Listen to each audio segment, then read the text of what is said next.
Hello everyone. Today I am going to discuss about diuretics lecture 3. In previous lectures of diuretics, we have seen about introduction to diuretic agents, normal urine formation by the nephron in kidney, then classification of diuretics agents with their chemical structures, and different classes of diuretics that are thiazide diuretics, osmotic diuretics, and carbonic anhydrase inhibitors. In today's lecture, I am going to discuss about loop diuretics or high ceiling diuretics and potassium sparing diuretics. First, loop diuretics. These are the group of diuretics which essentially contain carboxylic acid moieties. Chemically, this diuretic agent contain carboxylic acid moieties. They usually produced and intense diuresis of relatively shorter duration with rapid onset of action.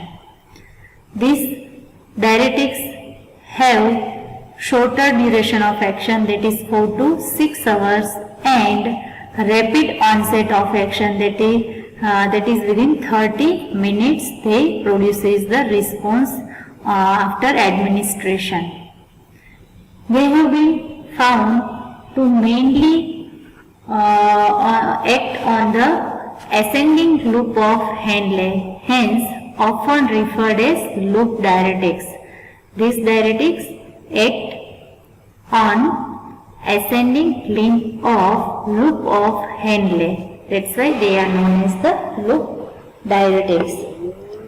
The loop diuretics usually possess much greater diuretic profile in comparison to thiazide. Right? These drugs have the higher diuretic activity as compared to other diuretic agent, for example thiazides, and that's why they are also known as the high ceiling diuretics. Okay. They are observed to be even more potent and effective in the situation having electrolyte as well as acid base disturbance concurrently. Right? That's why they have the high therapeutic profile or high therapeutic index than other diuretics. Now, mechanism of action of loop diuretics. This loop diuretics has major site of action is this one, thick ascending loop of Henle. This one is loop of Henle, this one is descending loop of Henle, this one is ascending loop of Henle. Right? So loop diuretics act on thick ascending loop of Henle. Right? That's why it is known as the loop diuretics. And it affects the sodium potassium chloride co-transporter which is present in luminal membrane. Right? This one is the thick ascending limb cell. Right? This cell has exposed one side to the luminal urine, that is tubular cell or tubular lumen urine, and on another side to the basolateral blood vessels, right, or blood stream. Right? So on the luminal membrane there is a presence of sodium potassium chloride transporter. This transporter has the function is that reabsorption of sodium, potassium and chloride ion during the urine formation. Right? This pump causes the transportation of one sodium ion, one potassium ion and two chloride ion during the reabsorption step in urine formation. Right?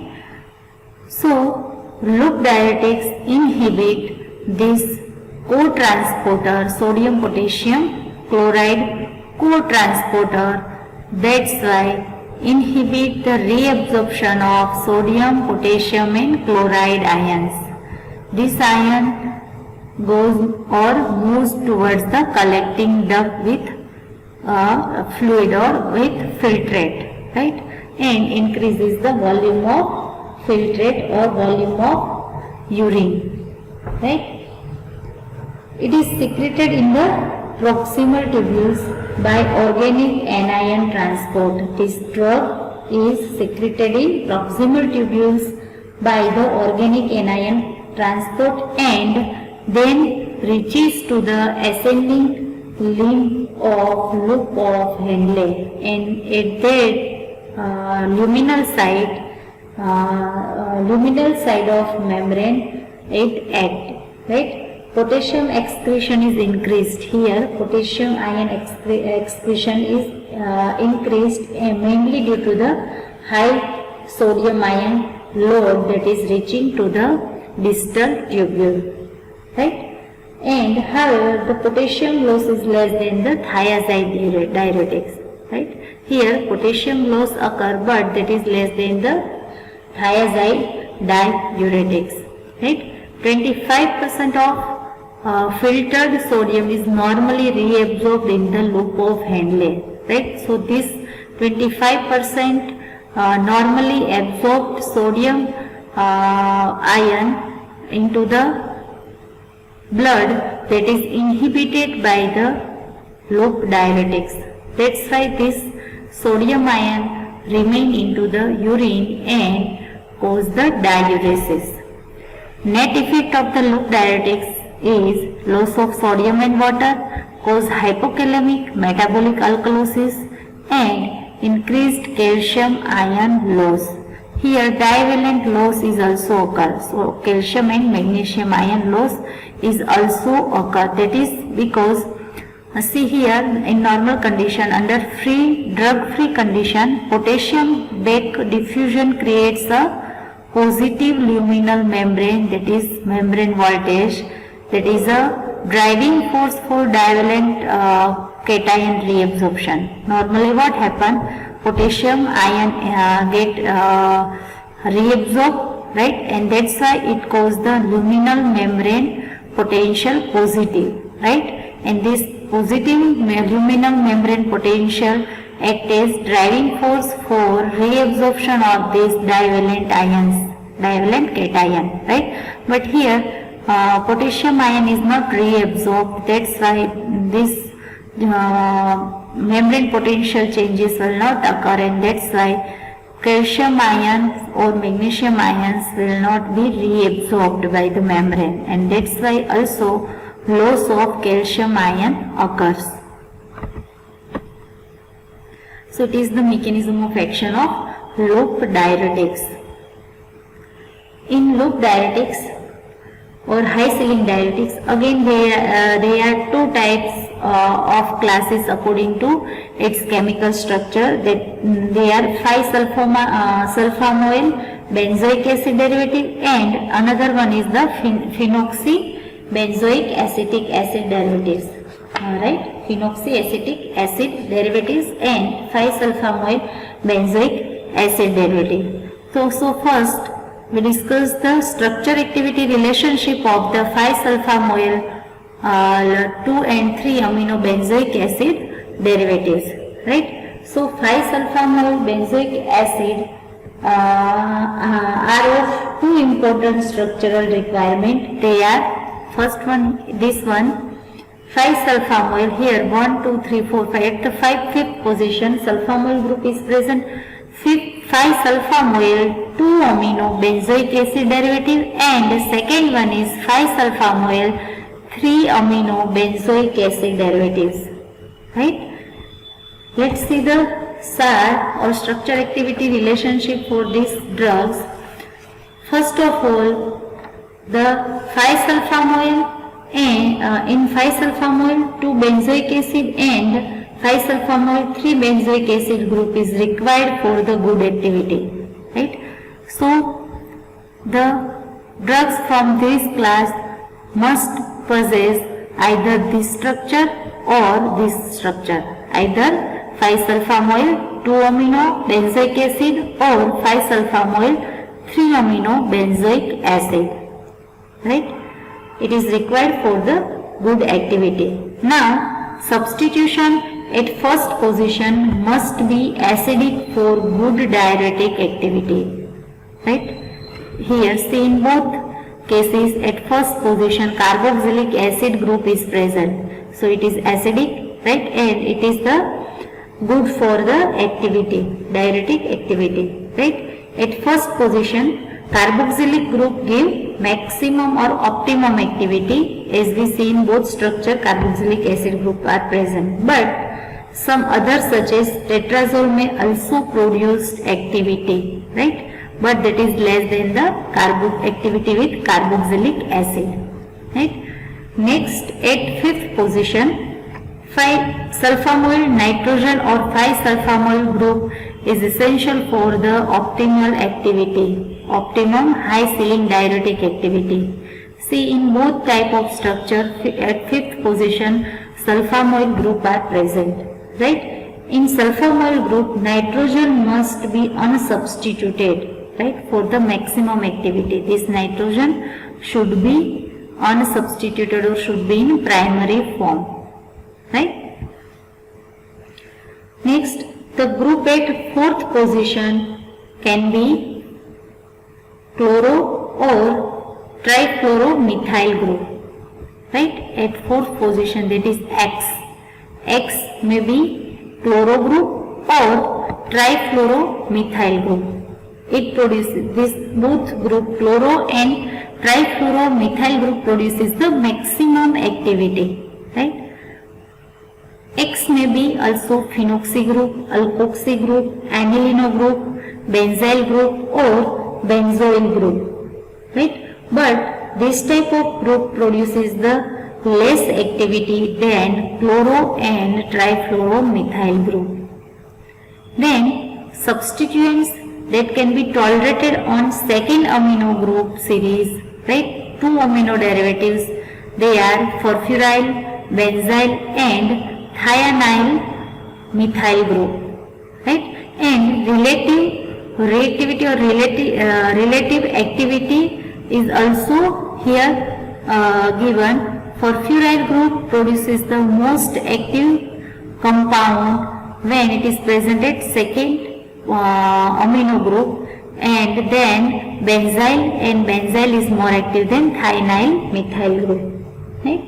Then substitution on 3 amino group series, when 3 amino derivatives are present, then that get vary widely without affecting the optimal diuretic activity, right? It may be butyl group or other alkyl group, right? Such as butyl group increases the activity. If R is butyl group, then increases the activity, and it is very widely without affecting optimal diuretic activity. So it is the structure activity relationship for the 5-sulfamoyl benzoic acid derivatives.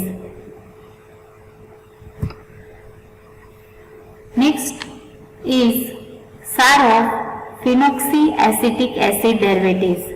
It is another class of loop diuretics. One is 5-sulfamoyl benzoic acid derivatives, and example of that class 5-sulfamoyl benzoic acid derivatives are furosemide, right? And here second class is phenoxyacetic acid derivative. Example is ethacrynic acid. Now, structure activity relationship for phenoxyacetic acid derivatives is given. A basic structure of this drug, that is ethacrynic acid, is given. This structure is of ethacrynic acid. Optimal diuretic activity is achieved when an oxyacetic acid moiety is placed in the first position on benzene ring. This one is oxyacetic acid moiety, OCH2COOH, that is oxyacetic acid moiety. It should be at the first position. Then a sulfhydryl reactive acryl oil moiety is located para to the oxyacetic acid group. This one is acryloyl moiety. Acryloyl, that is CH2 double bond CCO. This group is known as the acryloyl. This group should be para to the this oxyacetic acid group, right? Then activating groups like chloro or methyl group occupied either 3 position or thus 2 and 3 position, right? Now when only one group is present, activating group chloro or methyl group, only one group is present, then first it should occupy the third position for the maximum activity. After first one position, that is third position, is occupied, then second activating group should be at second position, right? Alkyl substituent of 2 to 4 carbon atoms in length occupy the position alpha to the carbonyl on the acryloyl moiety. Right? Alkyl substituent of 2 to 4 carbon atoms in length occupy the position alpha to the carbonyl on this one, on the acryloyl moiety. Here 2 carbon length is given, 2 carbon atoms are present to the acryloyl moiety, right? So it produces the maximum activity. These 4 points are required for the phenoxyacetic acid derivative to produce the optimal diuretic activity. Now, therapeutic uses of loop diuretics. These diuretics can be used in the management of hypertension, especially in patients with impaired renal function. Patients with hypertension and also has the renal dysfunction or kidney dysfunction, right? So to produce the diuresis, these drugs can be used.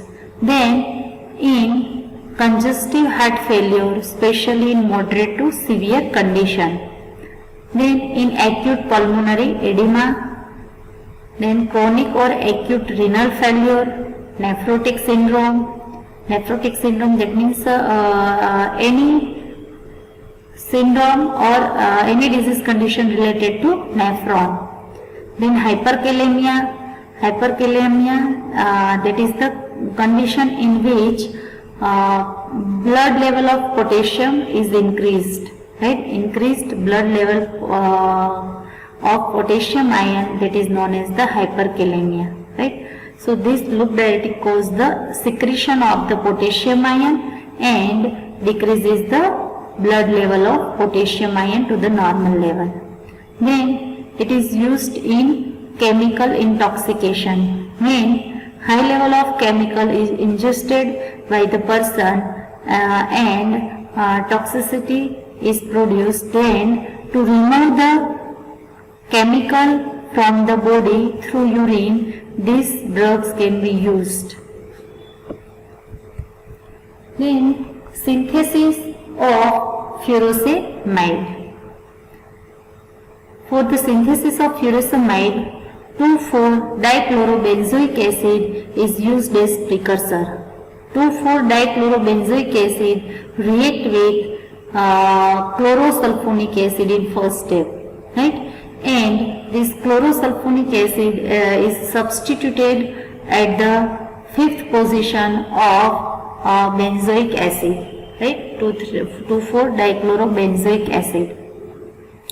Now this chlorosulfonic derivative undergoes amination with the help of ammonia and converted into sulfonamide derivative. This SO2Cl group, that is react with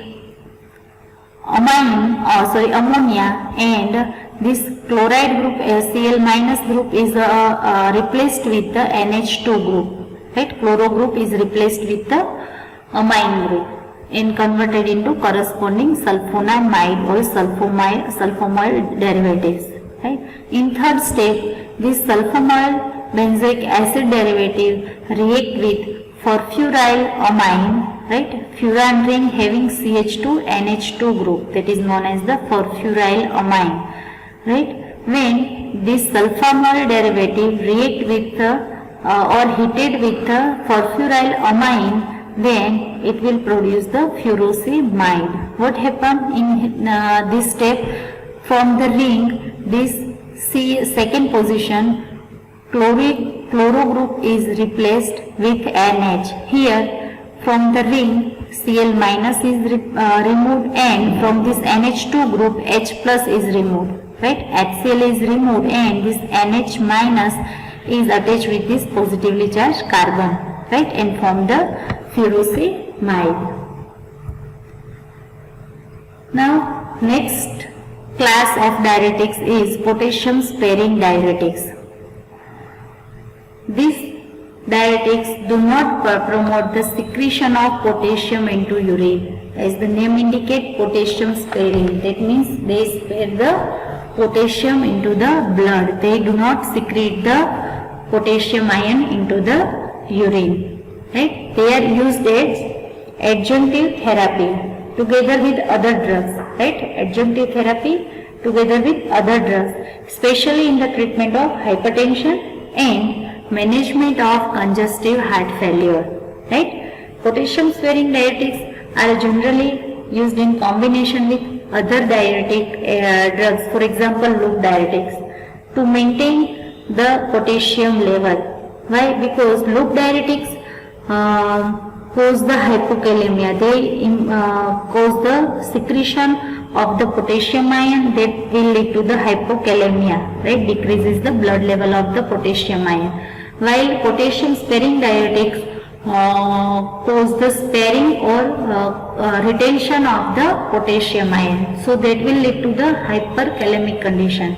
So to maintain the normal range of potassium ion into the blood, the potassium sparing diuretics is used with other diuretics like loop diuretics and thiazide diuretics, right? These agents act at the distal segment of the nephron and decrease the excretion of potassium and hydrogen ions, right? These agents are preferred in patients with low serum potassium levels, right? That is resulting from the diuretic therapy with other agents.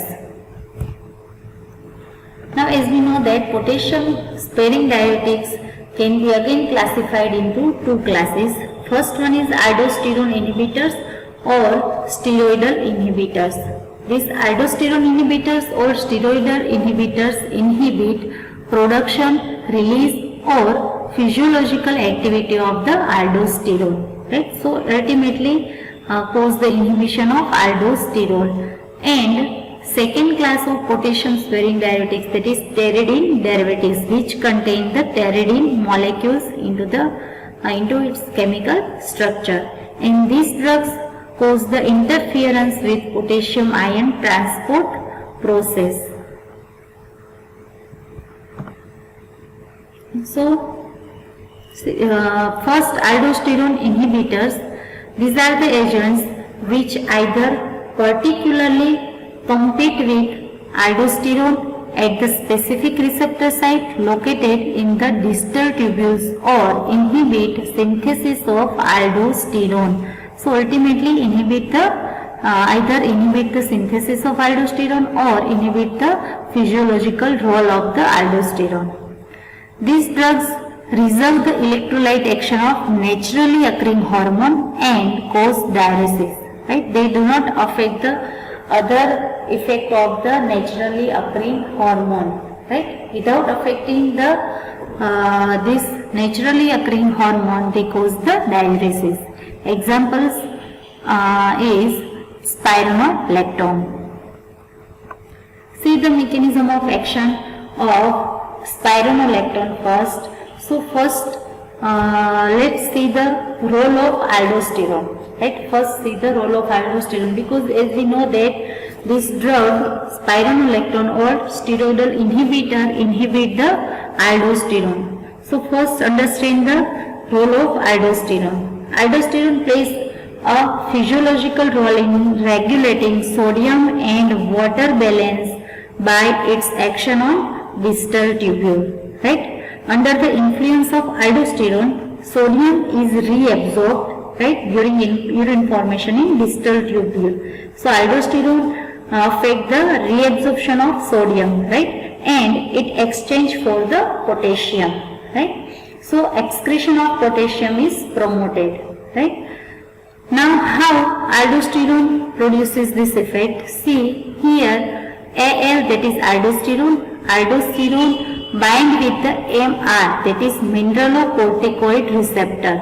Mr, that is mineralocorticoid receptor. Mineralocorticoid receptor is for the mineralocorticoids, different mineralocorticoid hormones. Here aldosterone is one type of mineralocorticoid, so it produces its action by binding with the mineralocorticoid receptor. So aldosterone first of all enter the cell and combine with the mineralocorticoid receptor, that is Mr, and make the complex, that is MRAAL, that is mineralocorticoid receptor aldosterone complex, right. Now this complex translocate to the nucleus, right. This complex translocate to the nucleus. Now into the nucleus, this complex promotes the gene mediated mRNA synthesis, right. This complex, mineralocorticoid receptor aldosterone complex, promote the gene mediated messenger RNA synthesis, right. Now this messenger RNA directs the synthesis of aldosterone induced protein AIP, right. This mRNA promote the synthesis of aldosterone induced protein. Now this aldosterone induced protein has the different role, right. First, this aldosterone induced protein AIP affect the or activate the sodium potassium ATPase pump, this one, sodium potassium ATPase pump, right, and also affect the sodium channel. This one is sodium channel. It is also affected by the AIP, that is aldosterone induced protein, right. Now this AIP also translocates sodium channel from cytosolic site to the luminal site. This one is the luminal membrane, right, which contain this attached to the urine, and this basolateral membrane which attached to the or contact with the blood, right. So this AIP translocate this sodium channel to the luminal site, and sodium potassium ATPase pump to the basolateral membrane, right. And this AIP also increase the ATP production into the mitochondria. Here in mitochondria, AIP also cause the synthesis of the ATP, cause the production of ATP, right. This all changes promote the sodium reabsorption, right, and more potassium and hydrogen ion excretion, right. So here spironolactone block the mineralocorticoid receptor. This is the first whole normal process which is the physiological role of the aldosterone, cause the activation of the sodium potassium pump that will lead to the excretion of the reabsorption of the sodium ion and excretion of the potassium ion, right. Now our drug steroidal inhibitor, that is spironolactone, that is aldosterone antagonist, bind with the mineralocorticoid receptor and block the action of mineralocorticoid and aldosterone, right. So that's why this whole process is inhibited. So ultimately inhibition of the sodium or potassium ATPase pump, and that's why inhibition of this pump lead to the inhibition of the reabsorption of sodium ion, right. Reabsorption of the sodium ion is inhibited, that's why it remain into the luminal urine and cause the diuresis. Now, pteridine derivatives. they behave much similar to the spironolactone, right?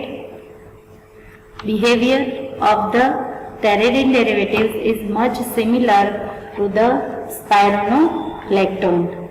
They increase the excretion of sodium and chloride ions and reduce the potassium ion excretion, right? But they do not affect either synthesis or physiological action of the aldosterone, right? Because their mechanism of action is very much different that of the aldosterone antagonist, right? They cause diuresis even in the absence of mineralocorticoids, right? These are the agents which does not affect the either synthesis or effect or physiological action of the aldosterone, right? They have direct effect on potassium transport. Examples of this class are trimetherine and amiloride. See mechanism of action of amiloride. Here same simultaneous processes are given, role of aldosterone, right? And another, that is here amiloride sensitive sodium channel is present, right? So amiloride inhibit the epithelial sodium channel on the luminal side. This sodium channel is epithelial sodium channel is inhibited by the amiloride, right? Which is present in the luminal side of the collecting tubule, right? Other diuretics cause a decrease in the sodium concentration of forming urine, right? Due to the entry of sodium into the cell via epithelial sodium channel, right? And concomitant exit of the potassium ion from the cell. Now blocking epithelial sodium channel prevents the reabsorption of the sodium, right? Blocking of the sodium channel cause the inhibition of reabsorption of the sodium ion into the distal convoluted tubules as well as connecting tubules and collecting ducts in the kidney, right? This promotes the loss of sodium and water from the body, right? But without depleting the potassium. These drugs are often used in conjugation with thiazide. Amiloride generally given with thiazide, and that is known as the coamilozide. This amiloride also used with the furosemide, loop diuretics furosemide, and that is known as the coamilofuse, right? Then this potassium sparing diuretic amiloride is generally used with thiazide and loop diuretics to maintain the potassium ion balance. Therapeutic uses. These drugs are useful in the chronic liver failure and congestive heart failure. Common uses of diuretics are to relieve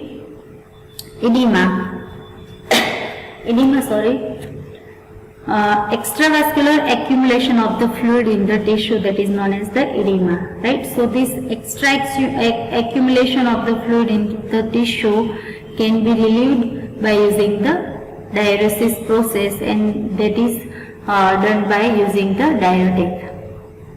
It is used as adjuvant in management of hypertension, congestive heart failure, glaucoma and diabetes insipidus.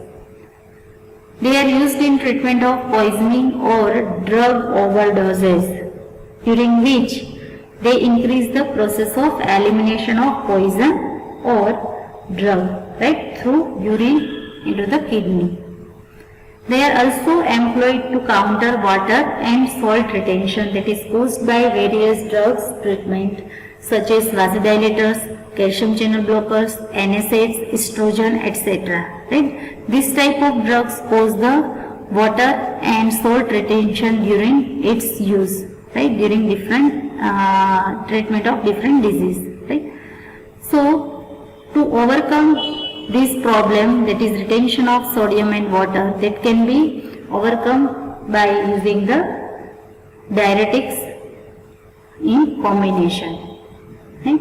So these are the common uses of the diuretics. Here our diuretics chapter is completed. Thank you.